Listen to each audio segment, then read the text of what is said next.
17. Estamos en Paraná, en la casa del señor Isaac Lipschitz. Los entrevistadores son Gustavo Werber, Luciano Velázquez y Pablo Laneri, y el filmador es Gabriel Romanowski.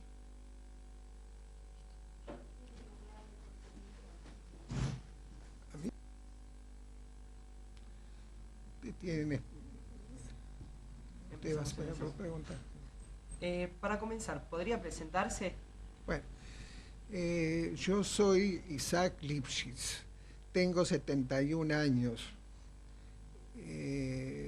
Nací en Villa Domínguez, en el interior de Villaguay, pero los detalles sobre mí los voy a hablar después, ¿de acuerdo?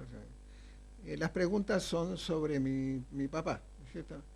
Mi papá se llamaba Moisés Lipschitz, falleció a los 92 años, nació con el siglo, en el 900, y vino a este país más o menos entre 1923 y 1924.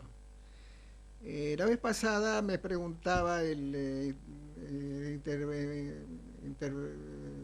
hombre que hacía las preguntas, ¿no es cierto?, de Lord, cuál motivo por el cual él vino a este país.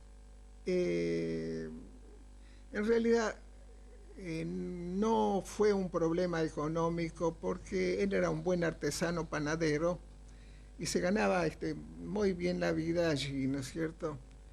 Pero había un problema irritativo, que era el reiterado servicio de reserva en el ejército. Él hizo 7 años de reserva, había entrado al ejército, en fin, allá con los 15, 16 años, y estaba cansado de esa situación porque no había apoyo familiar para esto. Vale decir que el hombre que era incorporado al ejército no tenía modo de compensar su ausencia en la casa. Entonces él buscó el modo, y se encontró, de poder justificarse ante el ejército y poder irse. Es pintoresco, uno podría preguntar por qué estamos en la Argentina y por qué estamos en Entre Ríos y por qué estamos en Paraná.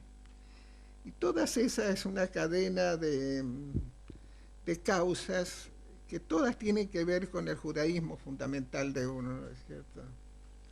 El ejército, ya digo, más allá del problema en sí, es que ahí no se podían observar las leyes del judaísmo, no se podía comer kasher, no se podía ir al Chile. Es una cosa que a mi papá lo tenía mal, porque él era un judío fundamental. Entonces él fue a la agencia de viajes y quería venirse a América. Entonces él se fijó que el pasaje a Brasil y el pasaje a la Argentina costaba exactamente igual. ¿Cuál es más lejos? La Argentina. Bueno, ahí voy, un poco más lejos de Polonia. Estaba un poco cansado de Polonia, ¿cierto? Entonces él hubo de viajar solo, porque para reunir dinero del viaje no era muy sencillo, y después llamaría a la familia, que ya estaba casado, y entonces llegó a Buenos Aires, a Puerto de Buenos Aires. Había ya aquí otros paisanos, medios parientes, que lo recibieron y más o menos trataron de orientarlo, y estuvo en el hotel de inmigrantes, y allí preguntó por dónde se podía ubicar como panadero. Había en esa época una empresa importante de panadería que se llamaba La Panificación Argentina, donde se hacía la mayor cantidad de pan para la ciudad de Buenos Aires. Entonces él entró a trabajar, y él trabajaba de lunes a viernes, y el sábado no iba. Y esto pasó 3 o 4 semanas, hasta que el capataz le llamó la atención: ¿por qué no venía los sábados? Entonces él dijo que mi religión me lo prohíbe, yo no puedo trabajar el sábado. Y bueno, mire, si usted no puede trabajar el sábado, acá no puede trabajar, porque necesitamos necesitamos tiempo completo toda la semana. Vuelve al hotel de migrantes, triste el hombre porque había perdido el trabajo, pero era una cosa, su conciencia estaba por encima y ahí se encuentra con, entonces pregunta, ¿no habrá algún lugar en este país donde no se trabaje el día sábado? Sí, dice, es un pueblito perdido allá en Entre Ríos que se llama Villa Domínguez. Ahí son todos judíos, o casi todos, ¿cierto? Bueno, con sus pocos bienes se fue a Villa Domínguez, donde efectivamente había una mayoría de judíos, y consiguió trabajo enseguida porque era una persona que es muy habilidosa en su oficio, y allí trabajó denodadamente para reunir el dinero para traer a su esposa, ¿cierto? O sea, a todo esto es interesante, posiblemente le haya pasado a muchos inmigrantes el sacrificio que eso significó. Podemos compararlo al sacrificio que hoy pondría que hacer un artesano para traer a alguien de Europa, que también cuesta mucho dinero, eso, ¿cierto? Cuando la que fue después mi mamá se vio cómo él estaba viviendo, le daban ganas de llorar, porque él no había comprado nada en todo el tiempo. Él, todo el dinero que había conseguido reunir, lo juntó para que ella pudiera venir, ¿cierto? Y se encuentra con que no había ni cama, era una cosa, quería volverse enseguida. Y mucho tiempo le duró esa idea, tanto que cuando yo nací, me dice, vos cuando crezcas me vas a llevar a Europa. Después pasó lo que pasó, vino el Holocausto y yo no la pude llevar a Europa, ¿no es cierto? Y tuvo motivo para ser feliz acá también. De modo que ya estamos con mi papá en Villaguay, en Villa Domínguez. Esas son las tierras legendarias del doctor Noé Yarcho, un médico filántropo, los colonos, los gauchos judíos, Gershunov más de una vez se refiere a la zona, ¿no es cierto? Y con el tiempo, mi padre tuvo que traer al hermano también, que el hermano estaba por ingresar en servicio militar, y entonces lo trajo como turista y ya se quedó para siempre acá, ¿no es cierto? Entonces los dos juntos, eso es un caso singular de mi padre y mi tía, ¿no es cierto? Porque cuando el padre de ellos, el padre de mi papá y de mi tío, falleció, él tenía 12 años y este hermano, que se llama Cune, acababa de nacer. Y durante toda la vida, tanto en Europa como acá en la Argentina, se protegieron mutuamente y fueron una sola cosa. Entonces se fueron, cuando él vino lo recibió, y en Domínguez ya no había trabajo para dos, entonces se fueron a Bobril, donde trabajaron en casa de un empleador alemán, ya se fueron adaptando a este país, y más tarde llegaron a hacer una pequeña panadería en Estación Alcaraz. En Estación Alcaraz nació mi hermana Rosa, que actualmente es señora de Crontal, y ahí pasó algo singular. En Alcaraz había también una mayoría de colonos judíos, y él tenía había hecho, como acabo de decir, una pequeña panadería, y posiblemente no estaba acostumbrado al trato con su gente en Polonia. La gente era de palabra, entonces él les fiaba, daba crédito a los colonos, bolsas de galletas para la cosecha. Entonces él invirtió todo lo que tenía en esas bolsas de galletas, pero los colonos tal vez por mala cosecha o mala voluntad o el hecho de no estar obligados al pago porque papá no les pedía documentos, no pagaron. Entonces perdieron esa panadería y tenía que ir a trabajar. Mientras tanto,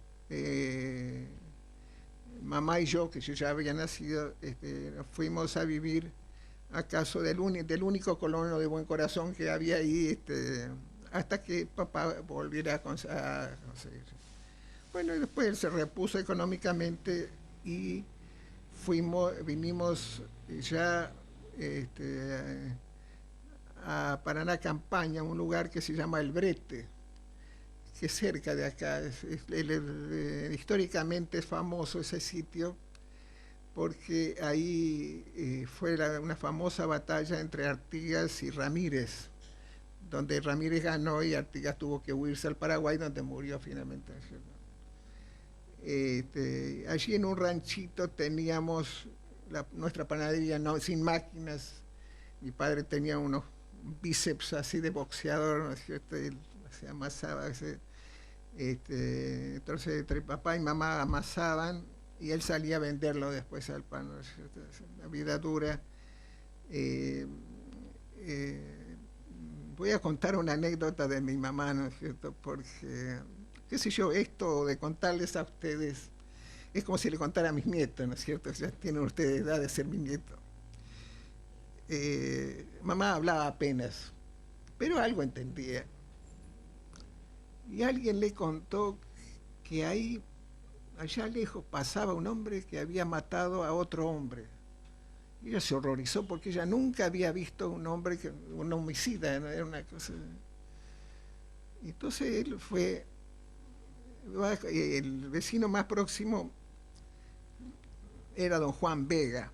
Y Juan Vega era tropero, esos gauchos,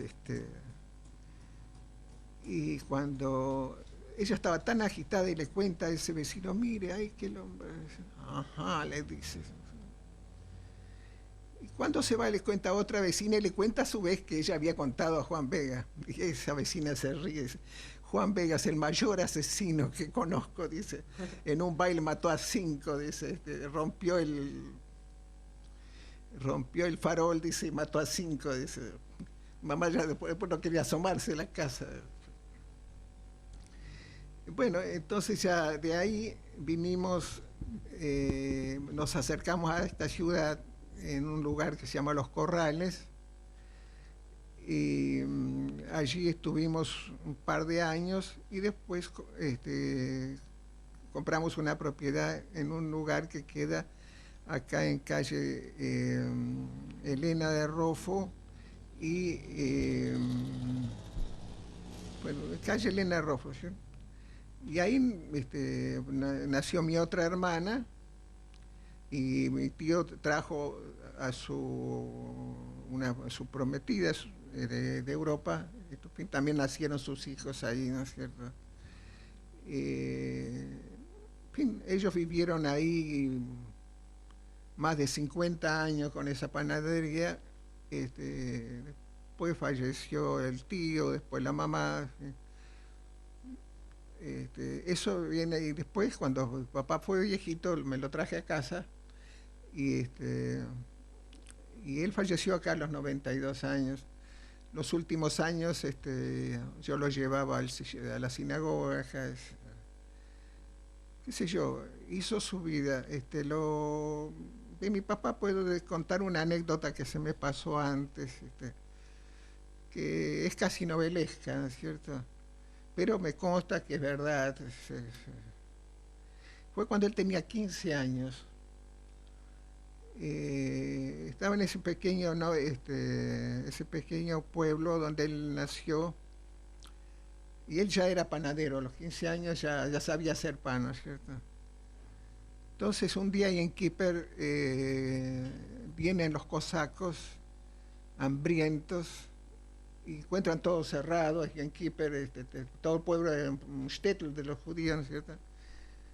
Y piden que venga el rabino es un flaquito, y y lo toman del saco y dice, tenés que darme pan. Chleb, dice, chleb es en polaco, es pan, ¿no es cierto? Y el hombre, en primer lugar, no sé hacerlo, soy un rabino, no un panadero, dice. Y después, ¿qué hoy es? Innkeeper, ¿sabe qué? Innkeeper, dice, a mí no me importa Innkeeper, mis soldados tienen hambre y vos me tenés que dar pan, y si no hay pan dentro de una hora, con esta espada te voy a cortar en pedazos, dice. ¿Sabe que los cosacos no embromaban? Ellos decían que iban a hacer y lo hacían. Y entonces se acerca a mi papá y dice, déjelo, dice, yo les voy a dar pan. Ustedes únicamente ayúdenme. Entonces necesito harina, necesito sal, necesito levadura. Bueno, estos soldados, estos cosacos se desparramaron por el pueblo. A los 10 minutos había harina, había levadura, habían robado por todo eso. Y papá les hizo, ayudado por los soldados, les hizo pan y comieron hasta que los comían crudos. En fin, fue un final aparentemente feliz. Pero mi abuela, doña Mindl, no estaba contenta, dice. Dice, Moishle, vos sabés lo que has hecho, has trabajado el día sábado, has trabajado el día en Innkeeper, y los que trabajan en Innkeeper, dice, su vida va a ser corta, es el castigo del cielo por los que trabajan los sábados, por los que trabajan en Innkeeper. Entonces, bueno, vamos a preguntar, Rabino, ¿qué penitencia podemos hacer? ¿Qué podemos hacer? Dice. Entonces el rabino se ríe y le dice, mira, dice, la mitzvah que hiciste, salvarme la vida, dice, y salvar al pueblo, porque si no hubiera habido pan, no solamente a mí me hubieran matado a todos. Esa mitzvah, dice, va a hacer que vos tengas una vida larga y feliz. Casualidad o no, milagro o no, él vivió 92 años. Y los últimos años, sino aparte de la tristeza del fallecimiento de mamá, fueron buenos años para él. Bueno, esto es lo que yo puedo decir de mi papá, ¿no es cierto? Personalmente, yo soy hijo de mi papá. Nací en Domínguez, Sierras de Montiel. Hablé yiddish hasta los 5 años. Voy a decir que no conocía el castellano, porque ahí la lavandera hablaba yiddish, el hachero hablaba yiddish, el lechero hablaba yiddish, todo hablaba en yiddish, ¿cierto? Yo vine a aprender a hablar en castellano más adelante, en la continua migración de mis padres. Qué sé yo, alguna vez lo escribí yo. Mis recuerdos son árboles. Puedo hablar de los palmares, de esa zona de Villaguay. Puede hablar de unos pinos altísimos que había en la estación de ferrocarril de Alcaraz. Puedo hablar de unos pinos altísimos que había en los corrales, que había también palenques donde se ataban los caballos. Puede hablar de un árbol enorme que tuvimos ahí en Rofo y Ruperto Pérez, donde vivimos, ¿cierto? Se llama Tipa, que da unas flores amarillas como pajaritos así. Qué sé yo, tal vez podría hablar de esos árboles que tengo en la vereda, parece que es una vida un poquito así, cada hito es un árbol, cada vez es una cosa distinta. Sí. Bueno, yo vine acá, una hermana nació en Alcaraz, otra nació en Paraná. Dentro de la pobreza vivimos bien, en hecho la posibilidad de estudiar, qué sé yo, mis padres querían que fuera médico, porque un médico mamá decía que un médico trae detrás de sí, dice, al ángel Rafael, que es, parece que participa un poco de esa condición de ángel, ¿no es cierto? Bueno, a mí no me gustaba medicina, y entonces yo estudié literatura acá en el Instituto de Profesorado, conseguí el título, ¿sí? Y ahora acá era muy difícil conseguir trabajo en la docencia y nuestra panadería andaba bien, así que fui panadero un tiempo. Cuando dejaron la panadería hice un negocio, ahora en este momento vivo del comercio, ¿no es cierto? Qué sé yo, no sé qué más puede interesarles de nosotros. Soy un judío más, voy a la sinagoga, trato de hacer un poco de vida cultural. Acá tenemos una publicación mensual que se llama Mekorot. A veces escribo algunos artículos para eso.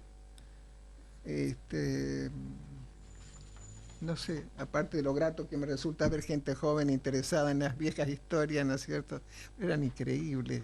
Yo a lo mejor ustedes dudan de algo de lo que yo digo, pero eso fue verdad.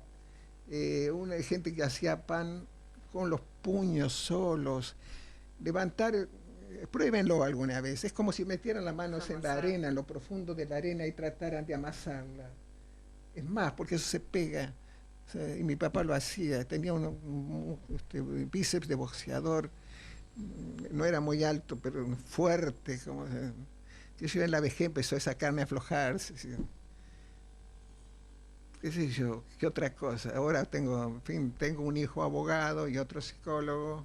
Esta nena que vieron acá es mi nietita. Tengo una buena esposa, qué sé yo. Creo que he hecho una vida feliz dentro de lo que las posibilidades, ¿cierto?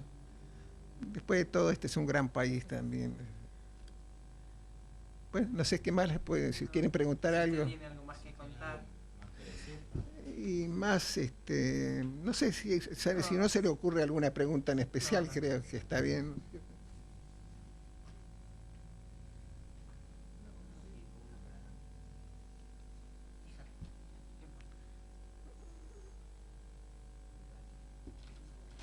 ¿Están conformes? Bueno, me alegra que les haya gustado. ¿Usted lo encuentra muy corto? No importa, no importa. ¿Eh? Perfecto que no. Bueno. Una historia más que una entrevista, porque por lo general nos manejamos haciendo preguntas y respuestas y el suyo fue mucho más interesante. Sí, son historias. Ahora qué sé yo, da la casualidad que uno también tiene un poco el manejo, ¿no es cierto? Esta historia a veces las escribo para Mekorot. Entonces aparecen escritas. Qué sé yo, acá una constante que se ha dado en Entre Ríos, no sé si usted tiene idea de quién fue Noé Yarsho. No sé si usted quiere grabarlo o quiere que se los cuente simplemente. Noé Yarsho estudió en París. Si ustedes leen Los gauchos judíos, van a encontrarse con un médico que los judíos de la colonia y los goyim de la colonia le llamaban el médico santo. Es un individuo extraordinariamente desinteresado, muy sapiente. Él se había calificado en París, ¿cierto? Ya le digo, esas páginas de los gauchos judíos, y después acá hay reflejan una realidad que es increíble, porque por lo poemático, por el hecho que presenta un tipo de judío tan diferente. Ahora este hombre, ya le digo, todos los médicos, incluso en cualquier gran ciudad también, usted encuentra la diferencia entre el médico que es médico de alma, de corazón, y aquel médico que va detrás del peso únicamente. Ahora este hombre, hay historias increíbles, como el hecho de que una vez lo encontraron, una noche él salía con su sulky a visitar a un enfermo y alguien lo atajó para robarle. Y él reconoció al ladrón, dice, fulano, ¿y tu herida en el brazo ya te curaste? Y cuando él reconoció que era el médico que lo había... Porque él atendía a los matreros, atendía a quien pidiera auxilio, él iba, ¿no es cierto? Llegó a ser una persona muy, muy respetada y querida. Incluso hubo una película acá sobre los gauchos judíos, no sé si la vieron ustedes hace unos años atrás. Es todo un tema.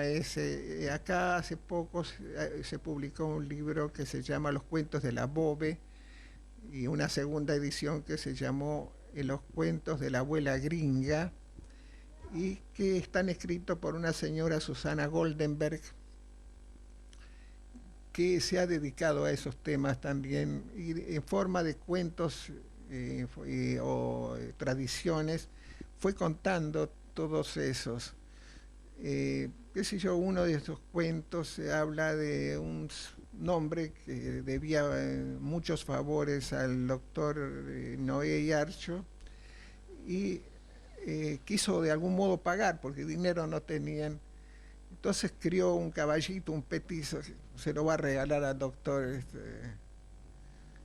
Y el doctor dice: mirad, ahí vos tenés un vecino ahí que es muy pobre y necesita desesperadamente un caballo. Vos se lo regalás a él y yo voy a estar tan contento como si lo tuviera yo. Si no fuera verdad, uno no lo creería, ¿no? Pero eso hizo el doctor Noé Yarcho. Acá en Paraná hubo médicos que siguieron esa línea. Tuvimos un doctor Abraham Shapira, que es un hombre que a lo mejor iba a visitar a una judía pobre y se encontraba con que no tenía con qué con qué comprar los medicamentos, entonces le dejaba unos pesos en la almohada, ¿cierto? Actualmente hay otros médicos también que son muy buenos. Hay un médico, un doctor, Julio Klembogi, que como casi todos los judíos son amigos, casi no les cobra. Qué sé yo, y por ahí esa gente anciana, que la gente dice, los médicos están cansados de atenderlos, él siempre le dice vuelva la semana que viene. Todo esto es para que ustedes sepan, muchachos, que no sé si Entre Ríos solamente, pero hemos tenido montones de gente buena, laburantes, gente de trabajo, muy conscientes. Son los que han fundado el banco, que desgraciadamente desapareció con la inflación y algún mal manejo. Son los que han hecho las instituciones, centros juventud sionista, la escuela.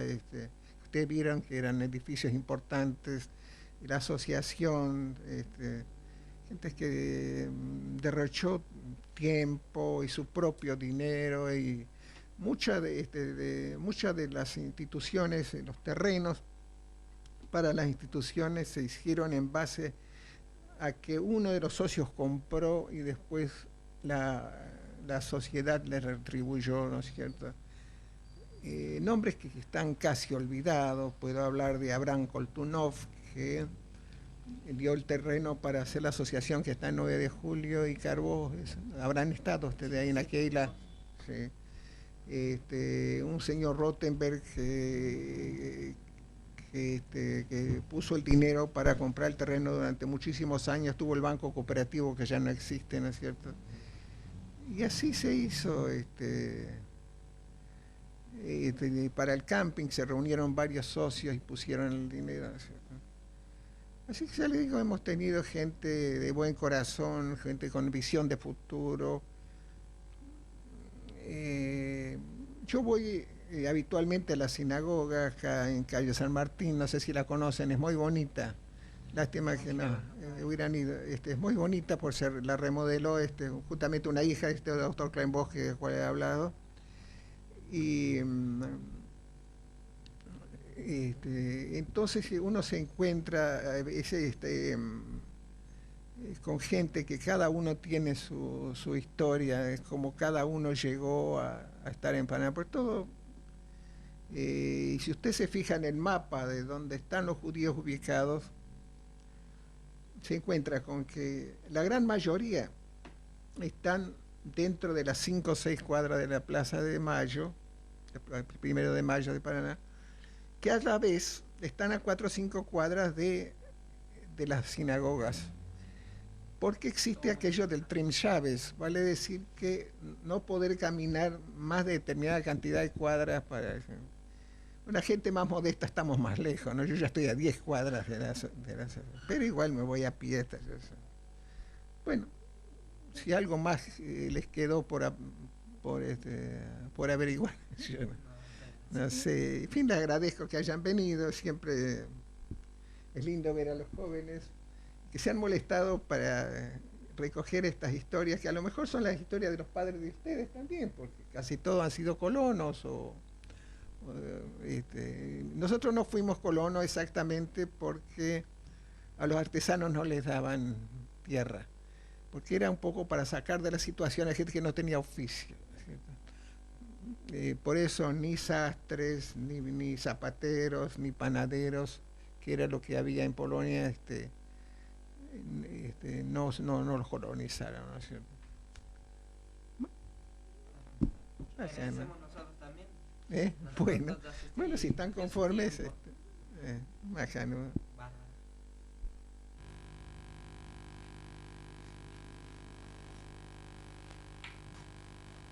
Hoy es 12 de julio de 1927, estamos en Paraná, en la casa del señor Salomón Soijer. Los entrevistadores son Gustavo Werber, Luciano Velázquez y Pablo Laneri, y el filmador es Gabriel Romanowski.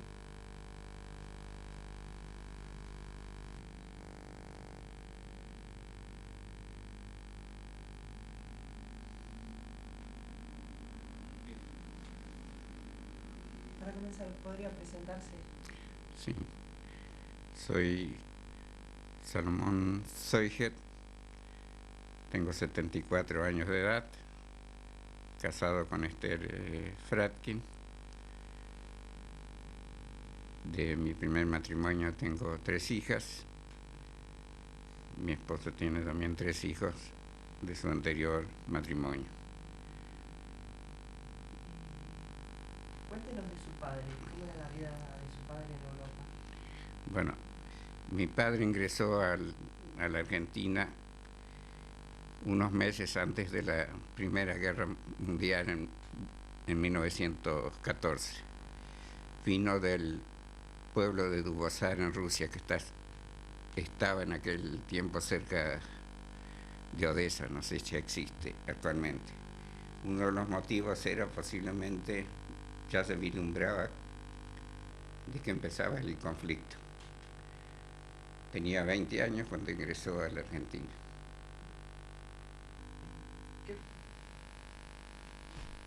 ¿Y su madre? Mi madre vino con sus padres en 1895, creo que con 8 hermanos. Mis abuelos fueron uno de los primeros colonos del grupo Perlisa de la colonia Clara, ubicada más o menos a 20 kilómetros de Villaguay. ¿Por qué vino a Argentina? Y posiblemente cansado con los atropellos de la Rusia zarista.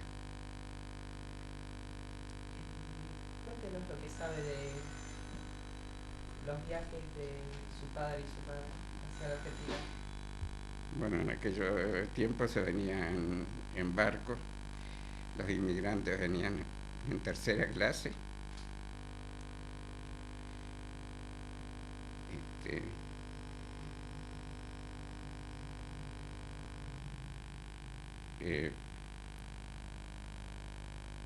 Mi abuelo y quiero hablar de mi madre, fueron colonizados por la Yevich colonización ahí en la colonia Clara. Ajá. Y ahí se instaló su madre. Sí. ¿Y su padre dónde se instaló cuando Cuando vino como inmigrante sin recursos, deambuló unos años, estuvo en La Pampa, en Buenos Aires, en La Pampa, y después vino ahí a la colonia que he descrito, y casándose con mi madre, vivieron un tiempo en Sauce Luna, que queda acá a 150 kilómetros de Paraná, en Entre Ríos, y después hasta que yo tenía 5 años en Zárate. Tuvieron más o menos 3 años. En 1928 se colonizaron en la colonia Cohen-Ungre, acá en Entre Ríos, que está situada a 100 kilómetros de Paraná. Ahí estuvieron hasta 1948, en que se radicaron en Paraná. Yo ya estaba en ese momento acá. ¿Participaron de alguna institución vinculada a la colectividad? Sí, mi padre ahí en todo lo que se podía en Estación Alcaraz. Fue presidente de la cooperativa, estuvo había también una cooperativa Tambero que la integraba y un servicios sanitarios para atender la salud de los 150 colonos de esa colonia Cohen-Ungre. ¿En qué trabajaban sus padres? Bueno, ya he descrito que la actividad hasta 1928 era más o menos comercial con un cuñado, y de 1928 a 1948 eran agricultores. Acá en Paraná, pues un pequeño negocio.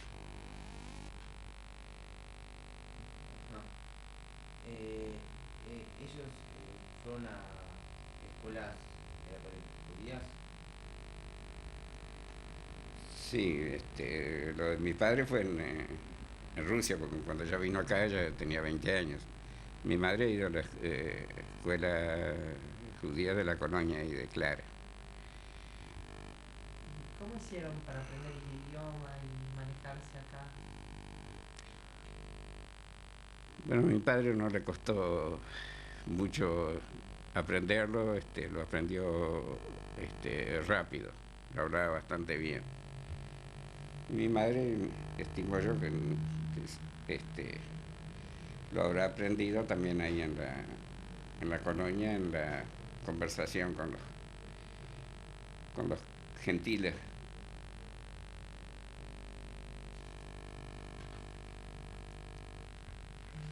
Con respecto a usted, Sí. ¿cómo vivió usted acá? Cuéntenos más o menos a qué colegio concurrió, cómo desarrolló su vida. Bueno, como ya dije, antes de cumplir los 6 años, cuando empezamos a vivir ahí en la colonia Cohen-Ungre, asistí a la escuela primaria. No había más que 3 grados. Completé la primaria en Concordia, con unos parientes, y inicié el colegio comercial de Concordia, que tuve que abandonar después por problemas económicos. Volví otra vez ahí al campo y empecé a trabajar en casi 4 años en la cooperativa agrícola en su administración, trasladándome en 1943 a Paraná.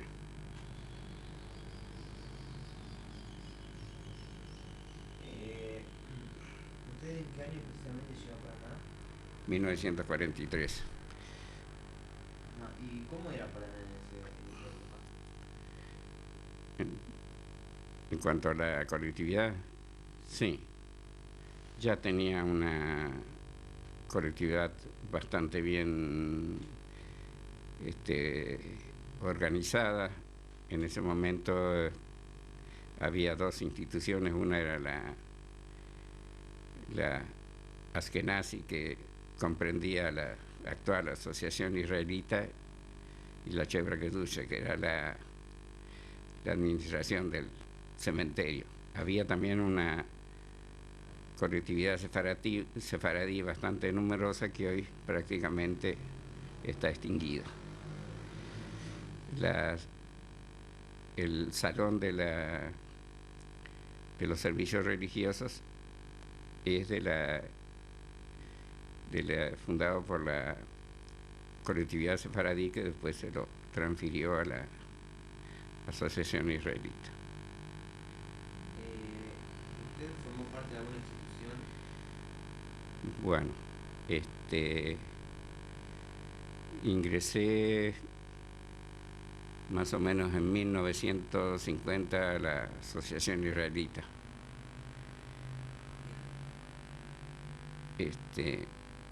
Estuve en varios periodos y con varios presidentes. El primero, cuando ingresé, fue el doctor Abraham Shapira, ya fallecido. Le siguió un señor José Becher, que hizo allá y falleció en Israel. Estuve con un hermano, que fue presidente también, un hermano de Becher, Moisés Becher.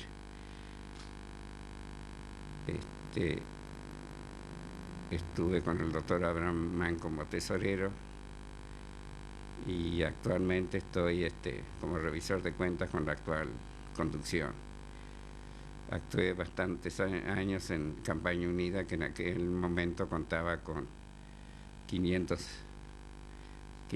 adherentes más o menos, que hoy se han reducido mucho. El trabajo en aquel momento había que hacerlo talonario en mano. No era tan fácil como ahora.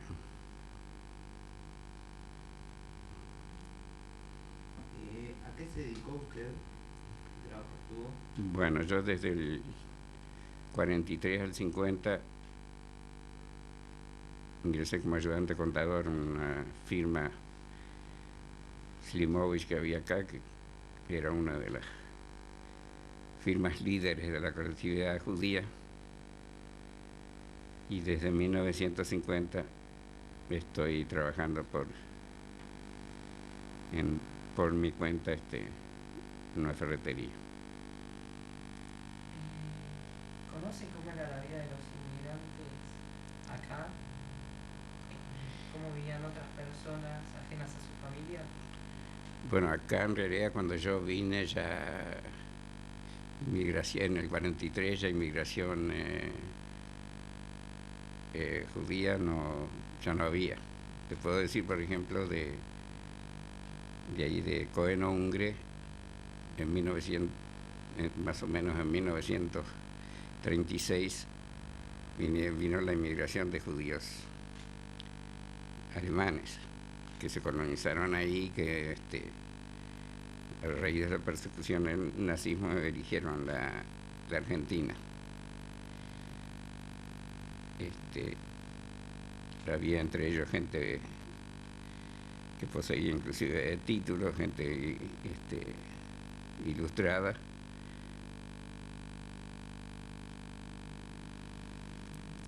En aquel momento calculo yo que habrán venido unas 30 familias a Cohen-Ungre.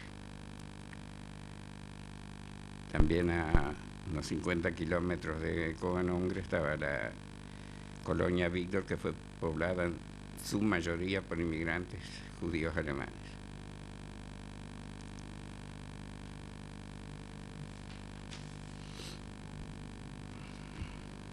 Más o menos con su familia, acá conservaron costumbres judías que llevaban a cabo en Europa, o cambió la forma de ser.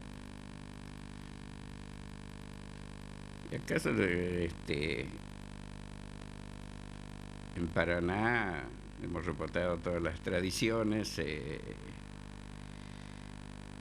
sobre todo en las fiestas,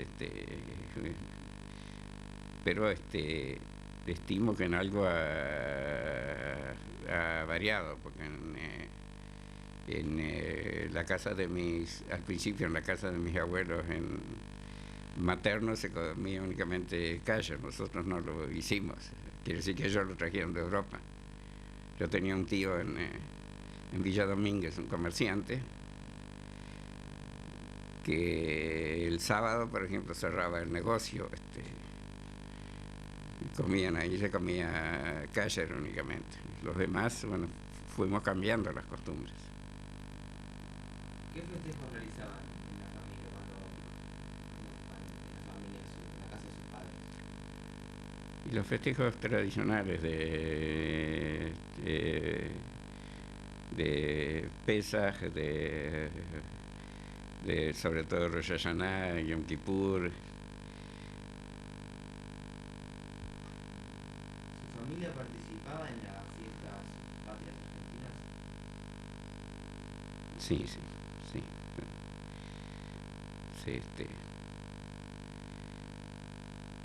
Se participaban en la escuela rural que había. No era mucho, pero algo se hacía. Como para ir terminando, ¿podría hacer un resumen a lo que a usted le parece que fue la experiencia de sus padres como inmigrantes y su experiencia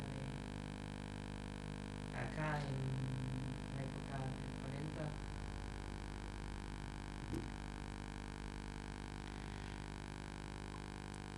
Bueno, al venir yo a Paraná en el año 43, acá había sido derrocado el gobierno civil. Fue derrocado por la revolución del 4 de junio y tuvimos la mala suerte de que el interventor federal era un gran antisemita. Una de sus cosas que después fueron cesanteados 160 maestros judíos de la provincia, que fue el teniente coronel Zavalla. El segundo interventor, que fue el general Sosa Molina, los repuso. La colectividad vivió un momento bastante duro, porque los atropellos contra judíos eran bastante pronunciados. Acá un dirigente sionista que había, don Marcos Sokolowski, ya fallecido, fue sacado de su casa con engaños y apaleado en ese momento, y no había quien reclamarle. Bueno, le agradecemos toda la información que nos ha dado. ¿Quiere agregar algo?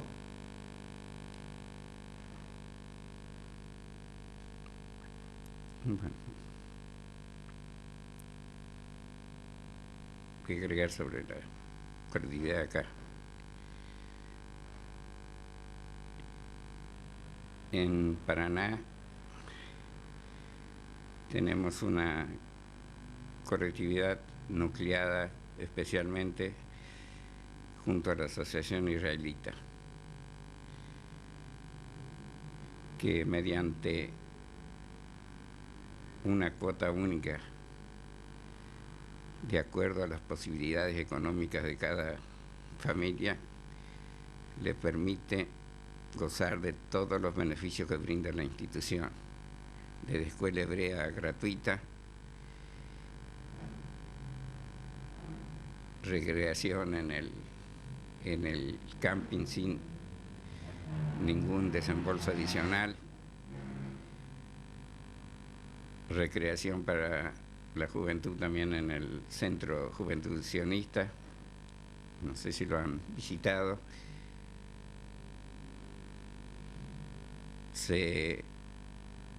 En caso de una desgracia, se inhuma en el cementerio a ricos y pobres sin ninguna cuota adicional. Existe también, creo que esto es uno de los factores, que no hay deserciones, como he podido apreciar por un estudio que ha hecho la AMIA, que en Buenos Aires y otras localidades, como las cuotas son más altas, hay deserción en cuanto a la red escolar, y hay deserción también en cuanto a la recreación en los clubes, debido a que los ingresos de la colectividad que formaba la franja de la clase media se ha deteriorado en estos últimos años. Existe también acá una filial de la DAIA, un staff club para la gente mayor también nucleado en la Asociación Israelita, que se reúnen todas las semanas, la OSFA, que trabaja muy bien.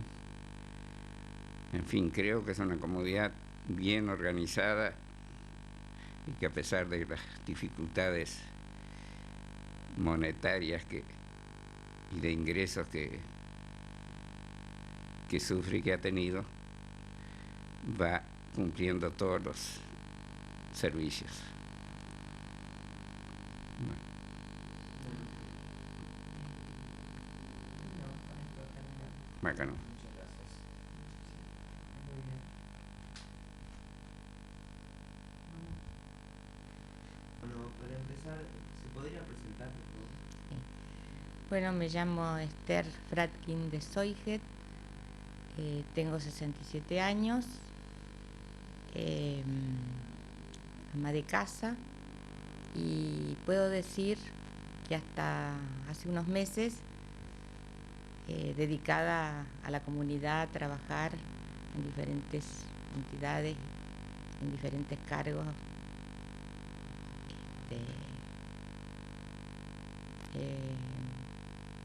Como somos casados en segundas nupcias, tenemos 3 hijos cada uno.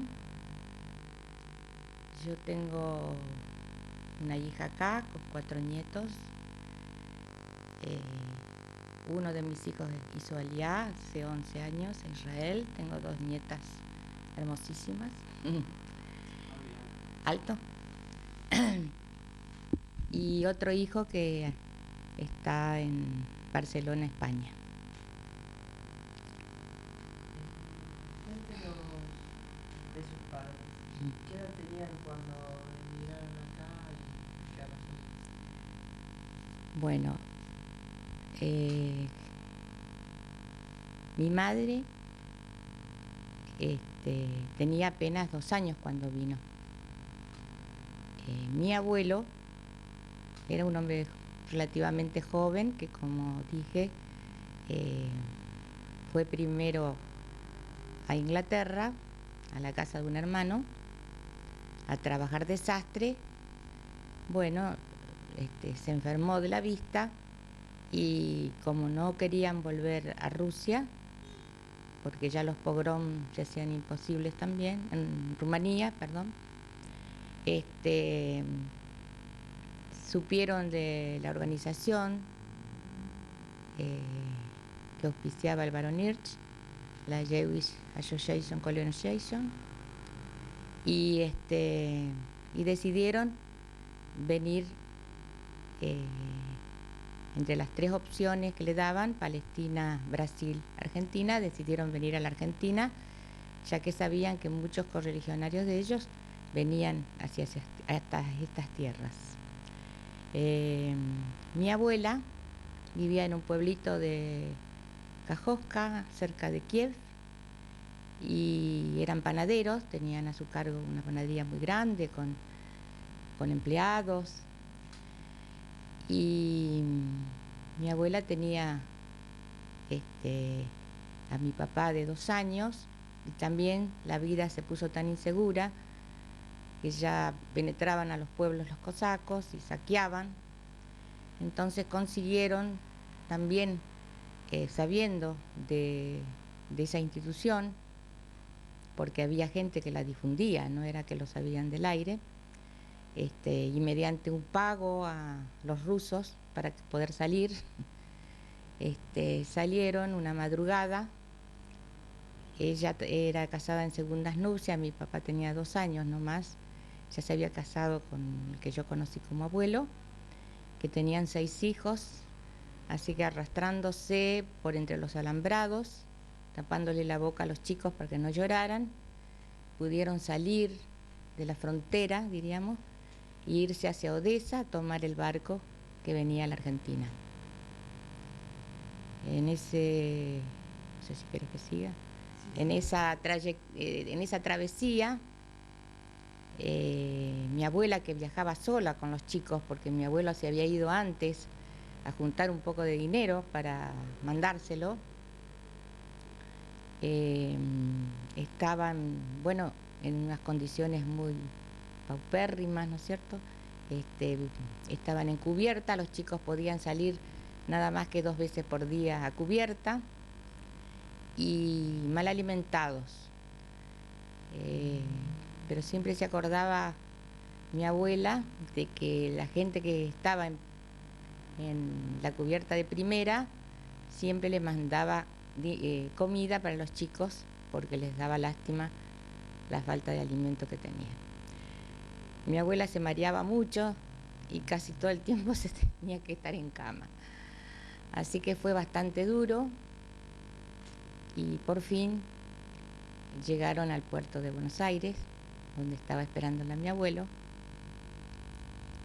y ellos estaban destinados, después que pasaron por inmigraciones y bueno, la burocracia tremenda que había en ese entonces, como la de ahora, estaban destinados a Palacios, un pueblecito muy perdido en el norte de Santa Fe, pero no en el pueblo mismo, sino en una colonia. Y sin proponérselo ellos, fueron agricultores, porque eso era lo único que se podía hacer, en muy malas condiciones,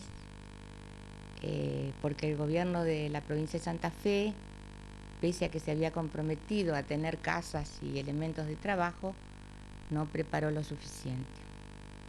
Allá, incluso mi abuela contaba que había indígenas en esa zona, y criollos, por supuesto, que siempre tuvieron buena relación con los criollos, y de ellos aprendieron muchísimo a hablar y a desenvolverse, pese a que siempre el criollo se reía de ellos, pero en el buen sentido, porque decían los rusos, ellos tampoco sabían pronunciarlo bien. Ese fue más o menos la odisea de mi abuela. Bueno, ¿sus padres recibieron una educación judaica? Bueno, posiblemente en Rusia, sí, porque no podían ir a las escuelas castellanas, rusas, sino que tenían sus yeshivot o sus lugares de aprender. Pero eran gente que leían mucho y siempre estaban muy interiorizadas. Se embrutecieron un poco en el campo, en esa forma de trabajo, pero siempre con la ilusión de progresar.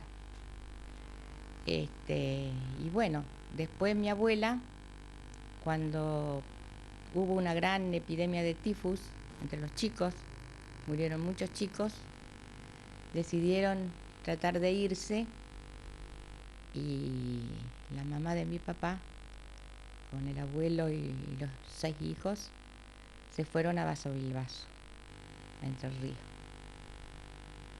Y mi papá, que era uno de los mayores, estudió por correspondencia de tenedor de libro,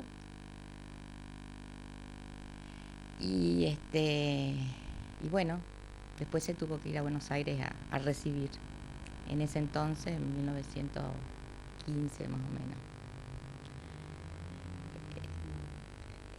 Sí, se me pregunta. Mi mamá siguió en esas colonias. Como mi abuelo no le gustaba ser agricultor, y el caballo era una de las herramientas más poderosas en ese momento, se dedicó a la compra y venta de caballos. Y bueno, y así tuvieran un poco de independencia y de dinero. Y se instalaron en Moisés Ville, donde después lo conoció a mi papá y se casaron, mi mamá con mi papá. Sus padres, ¿qué estudiaron? Bueno, ya te digo, mi papá tuvo una historia para poder estudiar, como estaban en la colonia todavía, se estilaba que si había familias judías mejores, más pudientes o que tuvieran algún medio económico, mandar los chicos a que los criaran ellos después de los 5 años para que pudieran ir a la escuela en Palacios. Y así fue mi papá una casa que él siempre recordaba con mucho cariño, que no tenía hijos y que prácticamente hasta que él fue grande estuvo en esa casa. Esa era una forma que no porque los padres querían, sino que debido a la extrema pobreza que tenían. Y mi mamá,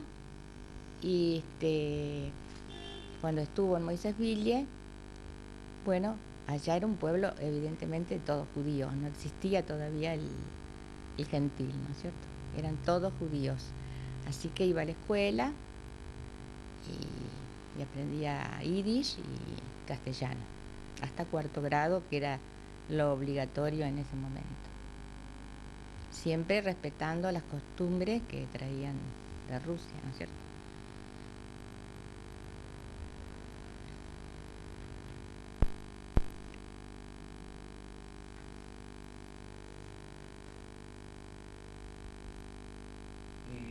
Una vez que sus padres habían estudiado y se habían instalado, concurrieron a alguna institución vinculada a la religión. Bueno, ellos hablaban de que siempre estaban, especialmente los religiosos, ¿no es cierto?, que era lo que los agrupaba. Bien saben ustedes que en Moisés-Ville fue el primer colegio de Morim, ¿no es cierto?, de maestros judíos. Anteriormente, cuando todavía no existía, como todos eran judíos, todos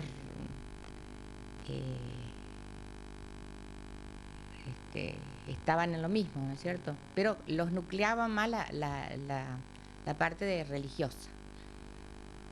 La parte religiosa porque era como prácticamente que estuvieran no sé dónde, porque todo era judío, ahí era la cooperativa, el almacén, todo se regía por eso.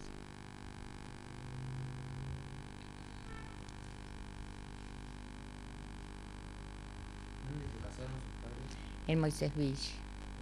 Uh-huh. ¿Y cuánto nació su infancia? Bueno, mi hermana mayor y yo somos 4 hermanos, los otros ya no nacieron en Moisés-Ville. Nos fuimos en el año 30, yo era muy chiquita, tenía apenas 2 años. Nos fuimos de Moisés-Ville porque en el 30 vino la gran regresión y la gran tequila del año 1930, pero a nivel mundial. Y la cooperativa, en ese entonces no había leyes de trabajo ni nada, el hombre, ¿cierto?, había una flexibilización completa. Y entonces a mi papá lo despidieron de la cooperativa donde vivía.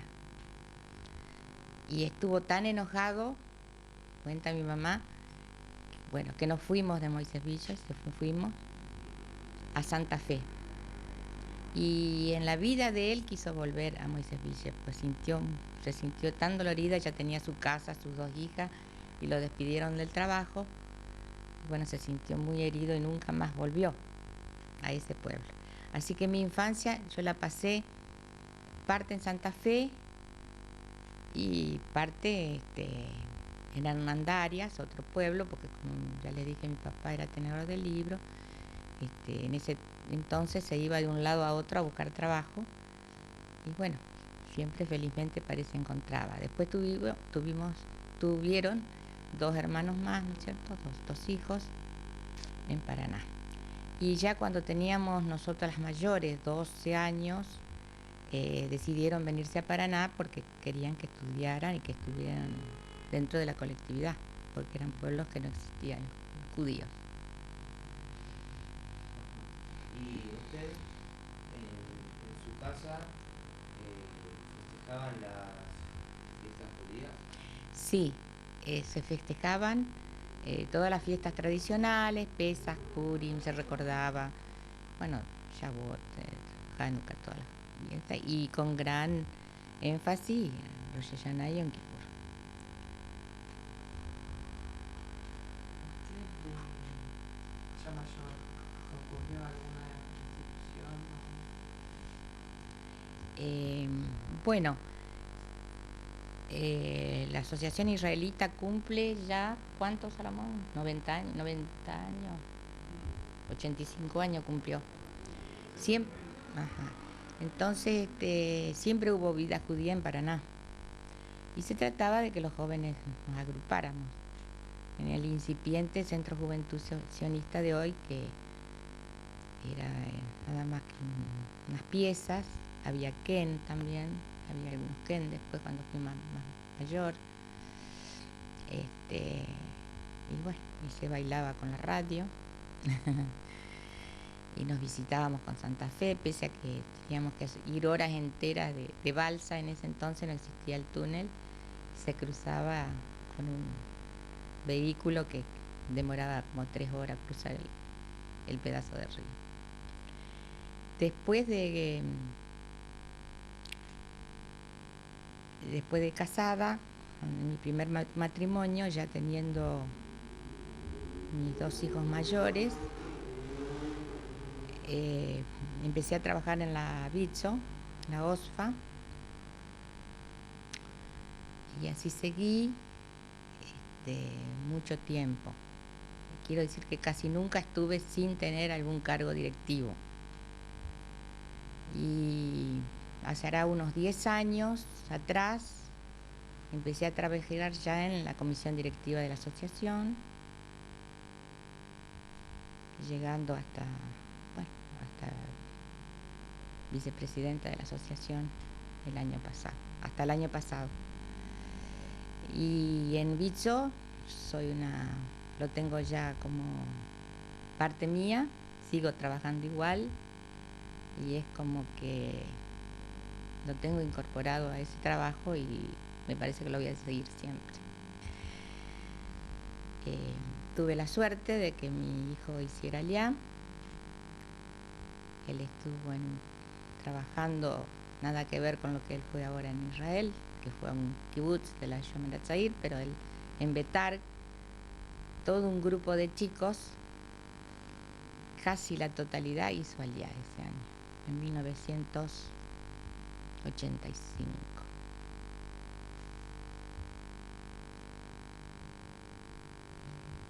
¿Podría hacer a modo de resumen una valoración general primero de sus padres y después de usted? Bueno, mi infancia fue bastante buena. No supe ya cuando yo y mis hermanos fuimos grandes, mi papá estaba muy bien empleado, teníamos nuestra casa propia. No estuvimos nunca en el campo, ni fuimos agricultores. Así que puedo decir que tuve una infancia normal, linda, con mis 3 hermanos. Y después me casé. Bueno, tuve la desgracia de a los 45 años quedarme viuda. Y bueno, después, al tiempo, me casé de nuevo con Salomón. Y bueno, no puedo quejarme de la vida que llevé ni la que llevo, con los lógicos sinsabores de cada familia, ¿no es cierto? Pero no como otros que han pasado problemas en su niñez. Yo no los pasé, la verdad que no. Y en cuanto a Paraná, siempre he trabajado con muchísimo cariño para las instituciones, porque siempre dentro de mí hay algo de bastante sionista. Y bueno, creía que con esa forma de participar de la comunidad, participaba también en algo con el Estado de Israel. También Salomón tiene una hija que vive en Israel con 2 nietas, así que, bueno, en algo creo que lo que hicimos contribuyó en algo que ellos se fueran. Y los que están acá también se sienten judíos, aunque algunos trabajen y otros no en la comunidad. Una pregunta. ¿Usted, como judía, cómo vivió el holocausto? Bueno, yo era muy joven y tal vez no tenía la idea que tengo ahora del holocausto, ni lo que he leído, ni lo que he sabido, ni lo que he visto. Vos sabés que eso se supo después que pasó. Bueno, como un gran dolor, como una herida que nos cierra y como una inmolación innecesaria en un mundo que se creía inteligente. Y como te digo, es una herida que creo que la voy a llevar hasta mi muerte. Hace poco mi nieta de Israel, que terminó 5º año, fueron a Polonia y vieron los campos y vieron todo. Y bueno, él me comentó que fue muy duro, pero que fue una experiencia como para que nunca más se repita. ¿Hay algo que desea agregar? Bueno, tendría muchas cosas, pero creo que también tengo que decir algo que en nuestra comunidad, aparte de la cuota única, que es única en la República Argentina y que nunca lo pudieron hacer otras colectividades por distintos motivos, acá se dio, también se optó por el culto, porque ustedes bien saben que toda la gente que vino era evidentemente o anarquista o muy ortodoxa. Esta comunidad en su momento era, ¿cuántos hablamos? ¿Unos 10 años? Más de 10 años, en una asamblea pública y general, se decidió tomar la línea reformista. Conservadora, perdón. Ya me iba al otro extremo. Bueno, yo creo que eso fue un logro también de la gente de Paraná, porque yo me acuerdo cuando era chica iba al Beit Knesset y no entendía nada y no sabía nada, porque en ese momento era el yiddish, no el hebreo el que se enseñaba, y ahora se va tranquilamente y se lee en castellano y en hebreo y podemos saber lo que estamos haciendo, ¿no es cierto? Yo creo que ese fue un gran logro de la comunidad judía de Paraná y por supuesto que nos dio muchísima satisfacción el poder llevarlo a cabo.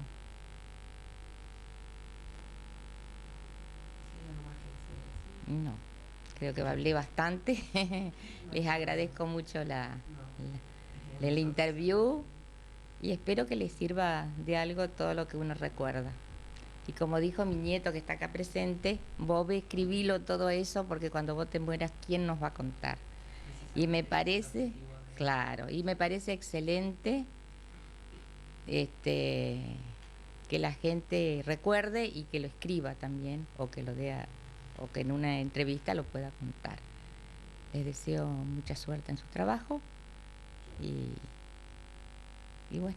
Yo lo que me olvidé los beneficios que brinda la asociación, que el culto